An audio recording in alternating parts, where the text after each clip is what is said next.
Magandang araw po sa inyong lahat dyan sa Pilipinas. Magandang umaga at maayong buntag sa inyong tanan. Lalong-lalo na dyan sa Mindanao, Luzon at Visayas. Ako po'y taos-pusong nagpasalamat sa lahat ng mga viewers and listeners ko. Lalong-lalo na dyan sa Pilipinas.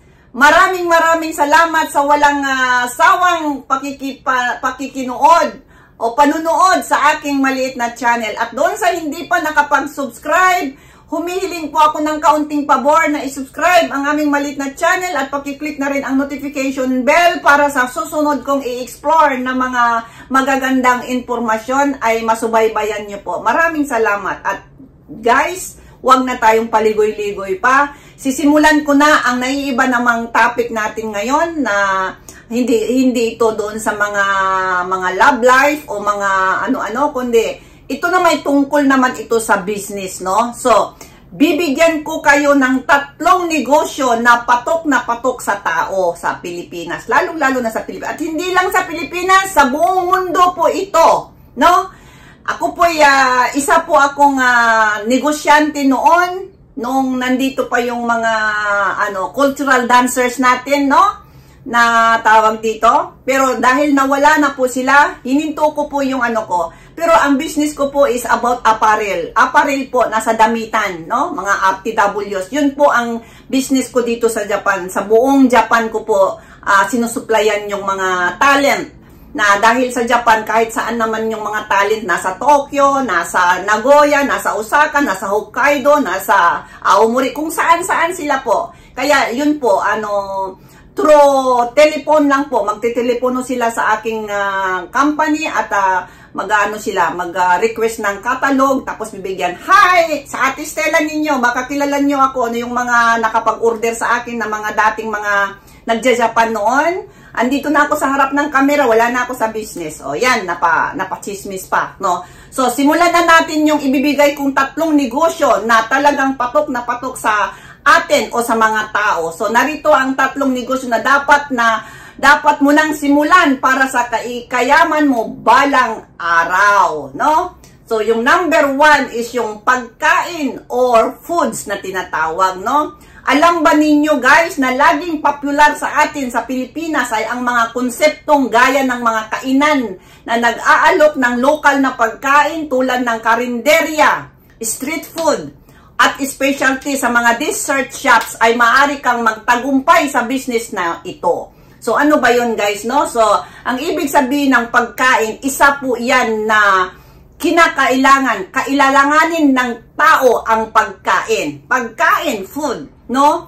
Kaya, kung magkaroon kayo ng business, mas uunahin nyo itong klaseng business na ito, yung pagkain, no? Pagkain dahil kailanganin talaga ng tao. Isa po yan sa kailangan ng tao, ang pagkain. Kaya, pwede nyong simulan sa maliit lamang na puhunan, no? Hindi ko po sinabing magdirekta po kayong gumawa. Yung makadirekta gumawa ng mga karinderya, yung mga pero ang magsimula ka sa maliit, kagaya nung magtayo ka lang ng yung sa street, yun na nga, street food, no? Na halimbawa mag-barbecue. Malaki po yung kita ng barbecue.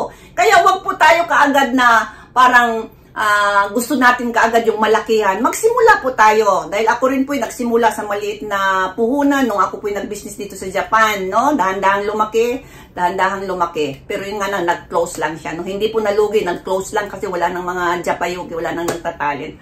So, yan po yun, pagkain, no? Tapos yun na nga, karinderya, kung meron kang talagang puhunan na pwede ka nang gumawa ng karinderya, kahit lugawan, basta pagkain, kahit ano yan. Basta magsimula tayo dito lang sa maliit. Hindi naman yung mga big time na mga restaurant na, no? Ang sinasabi ko lang mga karinderyang maliliit. Mga lugawan, barbecuehan, basta pagkain, no? So, yan po yung number 1. Pagkain or foods, no? Sa English lang yun.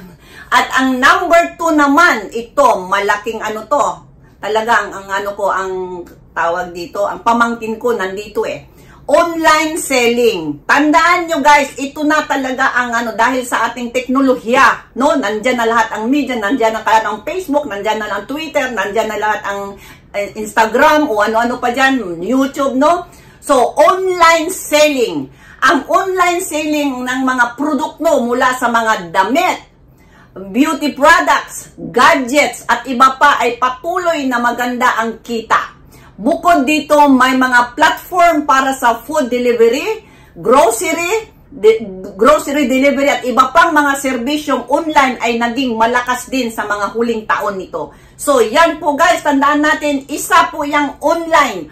Hindi lang po siya isang bagay, no? Kundi, nandito nakapaloob lahat yung mga damit, mga pang beauty products, pwede lang i-deliver na lang, through delivery, no?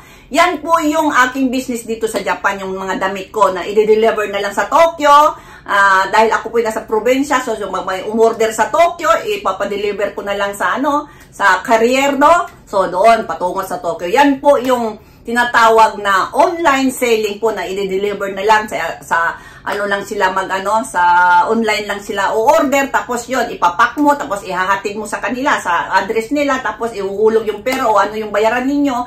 Yan po yung online selling. At napakaganda po nito guys, dahil alam nyo guys, kahit hindi na kayo mag-rent ng pwesto, nasa loob lang kayo ng bahay, lang kayo doon sa sa isang kwarto ninyo, gawin lang ninyo yung kung sa damitan, no? Gawin yung butik yon, ang doon, ang design sa loob. Magbumili kayo ng dalawa o isang mannequin. O yun na, gawin ninyo. Halimbawa, ukay-ukay ba yung mga damit ninyo? O ano ba yung mga damit na ibibenta nyo dyan? Basta gawin ninyo isang kwarto, tapos pwede nyo na siyang picturean o videohan, tapos i-post ninyo sa Facebook o saan nyo gustong platform. Napakaganda po niya. At yun na nga ang sinasabi ko na hindi lang damit, mga beauty products, gadgets, kung ano-anong meron kayong gusto ninyong ibenta, no? Yung mga pang games, basta i-deliver siya, no? Madi-deliver siya. Yan po yan ang isang napakagandang business po ang tinatawag na online selling. Wala pong tatalo dyan sa ganyang na halos nandoon na lahat. Kasi alam nyo guys, kung halimbawang kukuha ka ng pwesto, magbabayad ka pa ng doon kung halimbawang naman, tawag dito, hindi naman gaanong yung mga produkto mo, mas mabuti nang sa bahay ka na lang, tapos yun na lang. Pagtsagaan mo na lang na kunan ng picture, bibidyohan mo, saka mo ilalagay, kung sa damitan lang po, example lang to, ilalagay mo sa mannequin, tapos yun, live stream ka. Ay, nako, kikita po kayo. Kasi yung pamangkin ko ganun kumikita talaga siya ng malaki kung ano-ano. Kahit hotdog na nga, niya ino-online selling niya. So, ayan po guys, yung number 2 natin is yung online selling, no? At ang pang-last naman natin is itong water refilling station. Ano ba ito? Ang main purpose ng water refilling station ay upang magkaroon ng safe at secured na inumin ng bawat tao sa komunidad, particularly sa mga lugar na nakakaranas ng water shortage at hindi malinis na patubig. So yan, napakaganda po itong isang business na ito, dahil isa rin po ito sa kailanganin ng tao. Bakit ba itong tatlong ito guys, no? Kasi itong tatlong ito ang kailanganin ng tao. Yun na nga, yung pagkain, pangalawa yung tawag dito, yung yung mga kung ano-anong mga bagay sa online selling, at yung number 3 naman is yung water refilling. So kailangan ng, kung walang tubig, hindi po mabubuhay ang tao. So malakas po ang business na ito. Alam nyo ba kung bakit? Kasi natural, iba rin yung dumirekta ka na uminom doon sa faucet, no? Yung galing sa gripo. Kasi ito na nga, tinabi ko na safe at secured siya na inumin, no? Ng bawat tao sa komunidad. Kaya po ito, tawag dito, magandang business. Kasi, yun na nga, pag shortage, merong stock dyan, merong stock, pupunta lang sila sa, sa station, no? Refilling station. At makakakuha agad sila ng malinis na tubig, no?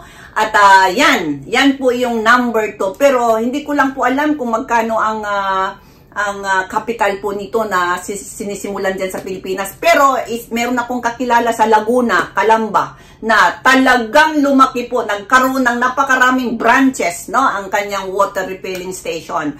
So yan po yung number 3 guys na magandang negosyo na pwedeng simulan sa maliit na puhunan. So, sana guys, nagustuhan nyo ang topic natin ngayong araw na ito. At doon sa hindi pa nakapag-subscribe, humihiling po ako na mag-subscribe sa aming maliit na channel para naman marami tayo mas masaya.